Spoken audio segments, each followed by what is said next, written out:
ఎంపీలతో ములాఖాతని ఒక programme చేపట్టినందుకు first అందరికీ కూడా అభినందనలు. ఎందుకంటే మన సమస్య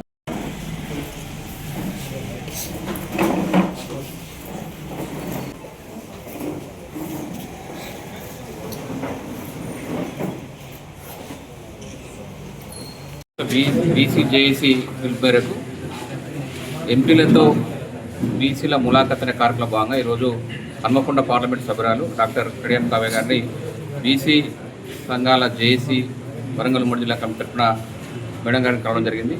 ఈరోజు మరో డిసెంబర్ మొదటి వారంలో జరుగుతున్న పార్లమెంట్ సమావేశంలో 42% రిజర్వేషన్ల మీద ఖచ్చితంగా పార్లమెంట్లో రాష్ట్రంలోని 8 మంది పార్లమెంట్ కాంగ్రెస్ ఎంపీలు ఖచ్చితంగా నిలదీయాలి.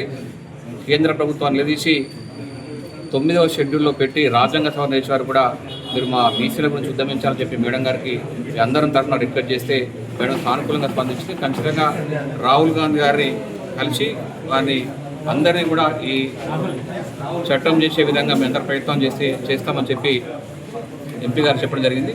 ఉమ్మడి వరంగల్ జిల్లాకు సంబంధించిన బీసీ నాయకులు, అధ్యక్షులు, వైస్ చైర్మన్లు, ఇతర ముఖ్య నాయకులు అందరూ కూడా ఎంపీలతో ములాఖాత్ అనే కార్యక్రమంలో భాగంగా నన్ను కలిసి మన పార్లమెంట్లో కూడా బీసీలకు సంబంధించి రిజర్వేషన్ పైన దాన్ని ముందుకు తీసుకెళ్ళాలి అనే ఉద్దేశంతో వాళ్ళ గుర్తుగా నన్ను మాట్లాడమని కోరుతున్నారు.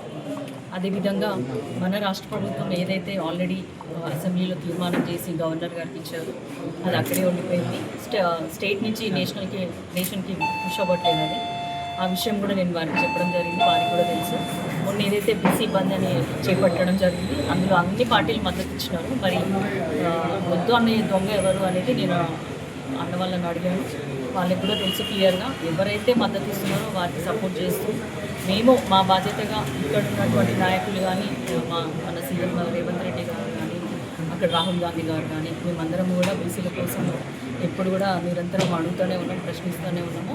రాహుల్ గాంధీ గారిని కలిసి అందరం కూడా ఒక మోషన్ తీసుకొచ్చి తప్పకుండా దీనిపైన పార్లమెంట్లో మళ్ళీ ప్రశ్నించి బీసీలకు న్యాయం జరిగే విధంగా మేము ప్రయత్నిస్తామని వీళ్ళకి చెప్పాలి.